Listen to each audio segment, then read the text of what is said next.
좁은 문으로 가라고 하셨습니다. 옛 자아를 내려놓아야만 들어갈 수 있는 문입니다. 주인된 자리에서 내가 내려왔을 때 들어갈 수 있는 문입니다. 하지만 이 좁은 문은 그 끝에 참된 생명이 기다리고 있습니다. 주님은 이 문으로 오라 하십니다. 그런데 우리가 이 좁은 문으로 갈 때에 방해물이 있습니다. 장애물이 있습니다. 그것은 거짓된 메신저입니다. 15절을 보시면 거짓 선지자들을 삼가라. 그러니까 잘못된 정보, 거짓된 교훈으로 사람들을 넘어뜨리는 사람들이 있다는 겁니다. 넓은 문이 좋은 것이냐 유혹하는 사람들, 거짓 선지자, 거짓 메신저들을 피하라고 말씀합니다. 그런데 문제는요, 이 표가 잘 안 난다는 겁니다. 나는 사기꾼이다 하고 사기치는 사람이 없죠. 나는 나쁜 사람이다 말하고 나쁜 짓을 하는 사람은 없습니다. 하나같이 양의 옷을 입고 옵니다. 좋은 사람인 것처럼 옵니다. 참된 선생님인 것처럼 옵니다. 그런데 실제로는 노략질하는 이리와 같다고 말씀하십니다. 이 거짓된 선생들의요, 이 공통된 특징이 있습니다. 대표적인 것이요, 기존 교회를 맹목적으로 비난하는 것입니다. 윤리적으로 도덕적인 죄악들을 적나라하게 까발리는 것이죠. 교회를 봐라, 목사가 이렇게 하지 않았느냐, 그 교회도 사람들이 수근수근 거리지 않느냐, 거기 또 보면 다 돈돈돈 하지 않느냐, 이것 봐라, 돈 때문에 넘어지고 여러 가지 일들을 가지고 이야기를 하면서 기성교회들을 비난하는 것입니다. 굉장히 강하게 이야기를 하죠. 그러면 그 이야기를 들었을 때 누구나 그 이야기를 듣고, 그렇지, 그게 문제야, 지금 교회는 그런 게 문제야, 우리 교회도 그런 게 문제인데, 고개를 끄덕이게 합니다. 이렇게 거짓된 선생들은 이런 비난을 통해서 자신들을 높입니다. 그리고 차별화합니다. 우리는 아닌 것처럼, 자신들은 이거와 상관없는 존재인 것처럼 다르게 구분을 짓습니다. 그리고 그게 나아가는 결론은 동일해요. 기성교회 안에는 진리가 없다, 진짜가 아니다. 그래서 그런 일들이 일어나는 것이다. 여기가 진짜다, 참 진리가 있다. 전형적인 수법이라는 거죠. 사입이나 이단의 경우는요, 이런 경우에 약간의 경건해 보이는 듯한 이런 뉘앙스, 모양만 주면요, 사람들이 넘어갑니다. 말씀만 가지고 이야기하고요, 말씀을 대하는 태도나 어떤 자세들을 다 보면요, 굉장히 경건해 보여요. 아, 여기 뭔가 있는 것 같다, 넘어간다는 거죠. 무신론자들은요, 이런 이론들을 가지고 기독교를 비난합니다. 그것 봐라, 교회도 그렇지 않냐, 똑같지 않냐, 기독교는 종교적 마약이다, 반지성적인 것으로 만들어버립니다. 이런 시도들이 있다는 거죠. 진짜 같아 보이는 가짜들입니다. 위험한 짝퉁이요, 양의 탈을 쓴 이리입니다. 그런 거짓 선지자들이, 거짓 선생들이 성도들을 넘어뜨린다는 거예요. 그렇다면 우리는 어떻게 이 좁은 문, 좁은 길의 삶을 걸어가려고 할 때 이 참된 선생과 거짓된 선생을 분별할 수 있을까? 그것이 16절에 기록되어 있습니다. 16절 말씀 보시면요, 그들의 열매로 그들을 알지니. 그가 맺는 열매로 알 수 있다고 하십니다. 나무를 딱 봐서는요, 잘 모릅니다. 이게 무슨 나무인지, 좋은 나무인지 처음에 보면 몰라요. 제가 서울에 살다가 이 지방으로 이사를 갔습니다. 초등학교 시절에. 저의 잘못된 편견이 있었어요. 이 시골에서 사는 친구들은 모든 나무와 풀의 이름을 다 아는 줄 알았습니다. 그래서 친구한테 이 나무가 무슨 나무야 물어봤더니 나도 몰라. 깜짝 놀랐어요. 문화적 충격이었습니다. 저의 무지함이었죠. 나무만 봐서는 잘 몰라요. 참고로 우리 부장님은 잘 아십니다, 여러분. 궁금한 게 있으면 부장님께. 그런데 여러분, 이 나무가요, 나무를 분별할 수 있는 법이 뭐냐면 맺는 열매를 보면 압니다. 포도나무에는 포도가 열리고요, 무화과 나무에는 무화과가 열립니다. 그 열매를 보면, 아, 이거 포도나무구나, 이건 무화과구나, 아, 이건 사과구나, 이건 배나무구나, 알 수 있다는 거죠. 가시나무가 포도를 맺을 수가 없고 엉겅퀴가 무화과를 맺을 수 없습니다. 열매로 드러납니다. 언젠가는 드러납니다. 좋은 나무는 아름다운 열매를, 못된 나무는 나쁜 열매를 맺습니다. 때가 되면 표가 납니다. 그래서 예수님 오늘 20절에 말씀하세요. 이러므로 그들의 열매로 그들을 알리라. 참된 선생과 거짓된 선생, 참된 선지자와 거짓된 선지자, 참된 것과 그릇된 것 어떻게 아느냐? 열매로 알리라 말씀해요. 그리고 나선 예수님께서 이제 구체적인 예를 제시해 주십니다. 21절인데요. 같이 한번 읽어보겠습니다. 21절 시작. 나더러 주여 주여 하는 자마다 다 천국에 들어갈 것이 아니요 다만 하늘에 계신 내 아버지의 뜻대로 행하는 자라야 들어가리라. 아멘. 여러분, 예수님을 주님으로 부르는 사람들이 있습니다. 근데 오늘 예수님의 말씀은 그런 사람들이 다 천국에 들어가지 않는다 하세요. 하늘에 계신 내 아버지의 뜻대로 행하는 사람이 들어간다 하십니다. 잘 이 문장을, 이 말씀을 이해를 해야 되는데요. 고린도전서 12장 3절에 보면 이렇게 말씀해요. 또 성령으로 아니하고는 누구든지 예수를 주시라 할 수 없느니라. 하나님의 성령이 도와주시지 않으면 우리는 예수님을 주님이라고 부를 수가 없습니다. 성령 하나님께서 예수님이 승천하시고 우리에게 보내주신 보혜사, 우리의 헬퍼 되시는 성령님께서 하시는 일이 무엇인가? 예수님이 누구신지를 깨닫게 하신다는 거예요. 그리고 내가 어떠한 존재인지를 알게 하신다는 겁니다. 그리고 이런 나를 위해서 하나님께서, 예수님께서 어떤 일을 하셨는지를 우리로 알게 하신다는 겁니다. 그래서 믿음을 갖게 하세요. 예수님을 향한 믿음을 갖게 하세요. 믿음을 가진 자들이 고백하는 거죠. 예수님은 나의 주님입니다. My Lord입니다. 바른 신앙 고백을 하게 되는 것이죠. 하지만 이러한 입술의 고백이요, 신앙 고백이 우리의 이 구원을 보장해주는 증표가 아니라고 오늘 말씀하는 거예요. 주여 주여 하는 자마다 구원을 얻을 것이 아니다. 야고보서 2장 26절을 보면요, 영혼 없는 몸이 죽은 것 같이 행함이 없는 믿음은 죽은 것이니라 말씀합니다. 믿는다 하는데 행함이 없으면 가짜라고 말씀합니다. 믿음은 행동을 따라오게 한다는 거예요. 믿음과 행위는 연결되어 있다는 겁니다. 과거에 구원 인플레이션이라는 말이 유행한 적이 있습니다. 혹시 들어보셨나요? 구원 인플레이션. 이게 무슨 말이냐면 은혜로 받는 구원, 믿음으로 받는 구원을 잘못 오용하는 것을 빗대어서 하는 말이 구원 인플레이션에 걸렸다. 구원 인플레이션 현상이 나타났다 말을 하는 거예요. 그 영국의 로버트 산데만이라는 사람이 있는데요. 이 사람이 로마서 10장 10절 말씀에 사람이 마음으로 믿어 의에 이르고 입으로 시인하여 구원에 이르느니라, 이 말씀을 통해서 사람들에게 가르쳤습니다. 입으로 사람 시인해야 구원을 받는다라고 주장했어요. 틀린 말은 아니죠.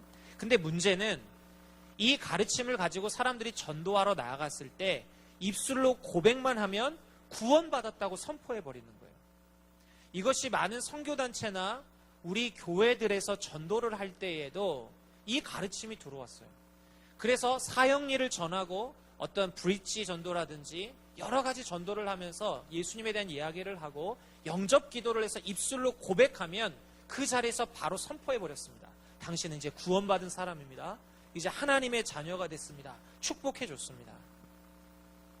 물론 이 과정을 통해서 실제로 새 사람이 되고 인생의 전환점을 맞고 구원을 얻은 사람들이 있습니다.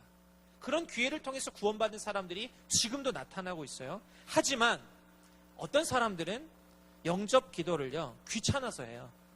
이 사람 계속 얘기하면 붙잡고 안 놀 것 같은데, 나 영접 기도 할게요. 어떤 사람은 체면 때문에 합니다. 이 사람 나랑 잘 아는 사람인데 안 하면 이 사람이 상처받을지 않을까? 그래서 영접 기도를 해요. 입술로 고백해줘요. 그런데 이렇게 입술로 고백만 했다고 구원을 선포해버린 거예요. 그래서 그 사람은 잘못된 구원에 대한 확신을 갖게 된 겁니다. 실제로 예수님과는 전혀 상관이 없고 예수님이 내 마음의 중심에 오시지 않았음에도 불구하고 구원받은 사람인 양 사는 거죠. 마치 이제 구원은 내 주머니에 넣었다, 확보했다, 넣고 내 마음대로 사는 삶을 사는 거예요. 너도 구원, 너도 구원, 너도 구원. 은혜로 받는 구원에 값싼 구원으로 바꿔버린 현상. 이 구원의 인플레이션 현상이라고 이야기를 했어요. 여러분, 이 로마서 10장 10절의 말씀은요, 이 말씀이 기록되는 상황을 한번 볼 필요가 있습니다. 바울이 이 로마서를 기록할 때는 지금과 상황이 달랐어요. 로마가 거대한 제국을 이루고 통치할 때였습니다. 로마의 황제는 신격화됐습니다. 사람들은 황제를 얘기할 때 데우스라고 불렀어요. 신이다, 주님이다 라고 불렀습니다. 황제를 로드라고 불렀어요. 그런데 예수 그리스도를 영접한 사람들이 입술로 예수님은 나의 로드입니다, 주님입니다 라고 부르는 순간 황제는, 그 로마의 황제는 예수님 아래로 위치하게 되는 겁니다. 황제의 주인됨을, 통치를 부인하는 거예요. 하나님의 통치가, 예수님의 통치가 더 우선입니다 라고 고백하는 거였죠. 엄청난 거였습니다. 그래서 이 당시에 예수님은 나의 주님입니다 영접하는 기독교인들은 입술의 고백과 동시에 핍박이 따랐습니다. 경제적 손실이 따랐습니다. 외로움과 단절, 고립을 만났습니다.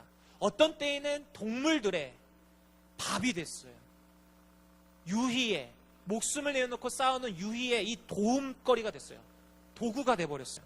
소모품이 됐습니다. 개죽음을 당했어요. 예수님을 주님으로 입술로 고백하는 즉시 좁은 문, 좁은 길의 삶이 시작됐습니다. 그러니까 사람들이 보기에는 예수님 믿는다, 좋은 것 하나도 없는 거예요. 성공하고 영광받고 돈을 얻고 명예가 올라가고 하는 이런 것이 아무것도 없었어요. 그럼에도 불구하고 이 바울 당시에, 이 성경이 쓰였던 그 당시에 사람들은 고백했습니다. 예수님은 나의 주님이십니다. 예수님은 그리스도시요 살아계신 하나님의 아들입니다. 이 땅에 오신 예수님은 사람의 아들이 아니고 하나님의 아들이셨습니다. 십자가에 죽으시고 부활하신 예수님은 나의 죄를 위해서 구원하셨습니다. 죄에서 구원하기 위해 그 일을 감당하셨습니다. 하나님을 부인하고 자기 욕심으로 살고 이 세상 풍조를 따르며 살던 본질상 진노였던 나인데, 이런 나를 사랑하신 하나님께서 예수님을 통해서 내 죄를 용서하시고 하나님의 자녀로 불러주셨습니다. 내 그 은혜를 만났습니다. 구원의 감격이 있는 사람들이 고백했습니다. 예수님은 나의 주님이십니다. 나는 그리스도인입니다. 예수님과 나 사이의 인격적인 만남이 내적인 변화 속에서 고백했습니다. 내 마음의 중심에 예수님이 오셔서 주님 이제 내 인생을 인도하십시오. 주님 말씀에 순종하겠습니다. 나를 사랑하신 주님, 나도 주님을 사랑합니다. 내가 주님의 길을 걷겠습니다. 비록 고난이 오고 핍박이 오고 어려움이 있고 내가 비천에 처할지라도 주님과 바꿀 수가 없습니다. 주님이 나의 전부가 되십니다. 삶의 변화를 수반하는 믿음, 행함이 있는 믿음, 순종하는 믿음의 고백이 나타났습니다. 그리고 그러한 삶을 살았습니다. 오늘 예수님이 말씀하시는 주여 주여 하는 이들이 책망받은 이유는 입술로는 고백하지만 마음이 전혀 새로워지지 않았던 사람들입니다. 예수님과의 인격적인 만남이 없었고 마음에 변화되지 않았고 새 사람이 되지 않은 사람들의 고백이었습니다. 주님을 사랑하지 않는 사람들의 입술에 사탕 발림과 같은 말이었습니다. 그래서 하나님의 뜻을 순종할 수 없었던 거죠. 욕심대로 세상을 더 좋아하며 살았습니다. 하나님의 뜻에 순종하는 기쁨이 없었습니다. 삶의 거룩함, 경건함, 구별됨이 없었습니다. 예수님은 주여 주여 하는 자가 다 구원을 받는 것이 아니라 하나님의 뜻대로 행하는 자라야 구원을 받는다. 참된 믿음에서 참된 삶을 살아내는 사람, 참된 관계 속에서 그 삶을 살아가게 된 사람들이 구원을 받는다 말씀하신 겁니다. 반대로 또 다른 가짜도 있습니다. 또 다른 가짜는 행함으로 구원받는다 하는 사람들입니다. 바리새인과 서기관들의 메시지였습니다. 이 사람들은 율법을 지킴으로 구원을 받는다고 이야기했습니다. 하나님의 말씀을 다 순종하는 사람들이 구원을 받는다. 그래서 자기들의 삶을 자랑했습니다. 자기들의 경건을 자랑했습니다. 자신들의 이런 순종을 자랑했습니다. 믿음으로 구원받는다. 이 말을 멸시했습니다. 어떻게 아무것도 하지 않고 구원을 받으려 하느냐? 믿음만 가지고 어떻게 구원을 받느냐? 행함이 필요하다. 자기 노력이 필요하다라고 주장했습니다. 그러나 로마서 3장 20절은 말씀합니다. 그러므로 율법의 행위로 그의 앞에 의롭다 하심을 얻을 육체가 없나니 율법으로는 죄를 깨달음이니라. 율법의 행위로, 자기의 열심으로, 자기의 경건으로, 자기의 순종함으로 의롭다 하심을 얻을 사람이 없다라는 겁니다. 자기가 노력해서 하나님 앞에 인정받고 구원받을 수 있는 사람은 아무도 없다는 것입니다. 다 죄를 범해요. 다 연약해요. 다 기울어져 있습니다. 다 완악합니다. 믿으면 행하게 된다는 것과 행함으로 구원을 받는다는 것은 전혀 다른 이야기입니다. 조금이라도 행함으로 구원을 받는다라고 하면 예수님께서 하신 일이 아무것도 아닌 것이 됩니다. 예수님이 필요 없게 됩니다. 나의 힘으로 구원 여부가 결정되기 때문입니다. 예수님이 필요가 없어요. 내가 중요한 거예요. 예수님이 하신 일이 중요한 게 아니에요. 내가 한 일이 중요한 거예요. 예수님이 이 땅에 오신 것이 중요한 것이 아니라 나의 삶의 실존이 중요한 거예요. 누가복음 23장 43절에 보면 십자가에 달렸던 한 강도가 고백을 합니다. 주님, 주님의 나라가 임하실 때 저를 기억해 주십시오. 죄를 짓고 십자가에 죽는 그러한 죄인이었습니다. 그를 향하여 예수님께서 하신 말씀이 예수께서 이르시되 내가 진실로 내게 이르노니 오늘 내가 나와 함께 낙원에 있으리라 하시니라. 자격이 없는 자에게 그러나 예수님을 불렀을 때 은혜를 베풀어 주셨습니다. 예수님께서 아무 공로 없는 자에게 은혜로 구원을 베풀어 주셨습니다. 바리새인과 서기관들, 거짓 선지자들은 자기 자신을 내려놓지 못했습니다. 자기 의, 자기 자랑, 자기 열심을 내려놓지 못했습니다. 예수님을 믿음으로 구원을 받는다 믿지 못했습니다. 그래서 왕으로 오신 예수님, 우리를 구원하기 위해 오신 하나님의 아들 예수님을 받아들이지 못했습니다. 이제 내일이 성탄절인데요. 성탄절을 기뻐하고 감사할 수 있는 사람은 은혜를 입은 사람들입니다. 자기 자신이 어찌할 수 없는 죄인이었음을 깨닫게 된 사람들. 그런 나를 사랑하신 하나님, 그리고 그 큰 사랑이신 예수님이 나를 위해서 오셨다. 그런 나를 구원하기 위해 오시고 십자가 지시고 부활하셨다. 나 때문에 이 낮고 낮은 땅 위에 예수님이 오셨다 믿는 사람만이 성탄절을 기뻐하고 예수님께 영광 돌릴 수 있는 것입니다. 날 위해 이 땅에 오신, 날 위해 십자가에서 생명을 내어주신, 날 위해 부활하신 예수 그리스도, 감사하고 온전히 경배할 수 있는 우리 모두가 될 수 있기를 예수님의 이름으로 축원합니다. 이 시간에